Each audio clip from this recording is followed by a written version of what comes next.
नमस्कार, मी डॉक्टर आदिती कुंटेपत्की। आज आपण वेट गेन इन प्रेग्नन्सी ह्या विषयावरती थोडी माहिती घेणार आहोत। म्हणजेच गरोदरपणातील वजन हे किती वाढले पाहिजे।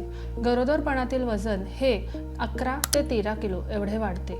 आता काही महिलांचे गरोदरपणाच्या आधीच वजन जास्त असते, त्या महिलांचे वजन कमी वाढणे अपेक्षित असते व ज्या महिलांचे वजन पहिले गरोदरपणाच्या आधी कमी असते त्यांचे जास्त वजन अपेक्षित असते वाढणे। आपले हे वजन पूर्ण 9 महिने थोडे थोडे वाढते, एकदम वाढत नाही। पहिले 3 महिने बऱ्याच महिलांना उलटी मळमळ ह्याचा त्रास असतो, त्यामुळे खाल्ले कमी जाते, पचत नाही।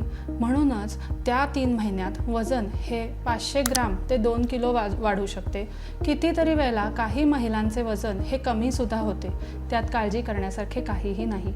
दुसऱ्या व तिसऱ्या तिमाहीमध्ये हे वजन दर आठवड्याला 400 ते 500 ग्राम असे वाढते। त्यातून दुसऱ्या तिमाहीत ते थोडे कमी वाढते व तिसऱ्या तिमाहीत म्हणजे शेवटच्या 3 महिन्यात जेव्हा बाळाचे वजन जास्त वाढते किंवा बाळाभोवतालचे पाणी वाढते त्यावेळेला हे वजन जास्त वाढते। आता जुळी जर गर्भधारणा असेल, जुळी बाळं असतील किंवा तिळी असतील तर जास्त वजन वाढते। जर वजन हे कमी वाढत असेल तर त्याचे काही संकेत हे असू शकतात, म्हणजेच बाळाभोवतालचे पाणी हे कमी आहे किंवा बाळाचे वजनच कमी वाढतंय किंवा जर जास्त वजन वाढत असेल तर त्याचेही काही संकेत असू शकतात की बाळाभोवतालचं पाणी हे वाढतंय किंवा जास्त तुम्हाला BP आहे, त्यामुळे शरीरात वॉटर रिटेन्शन म्हणजे पाणी साठून राहते व त्यामुळे वजन वाढते। किंवा जर तुम्हाला शुगर असेल म्हणजे डायबिटीस असेल गरोदरपणातील किंवा त्याच्या आधीचे तर देखील वजन वाढते। असे म्हणले जाते की गरोदरपणात 2 माणसांचे खावे, तर त्याची काहीही आवश्यकता नाही।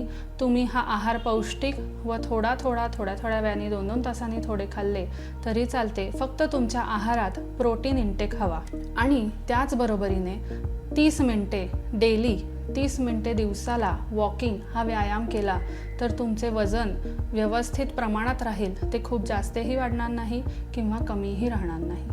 धन्यवाद।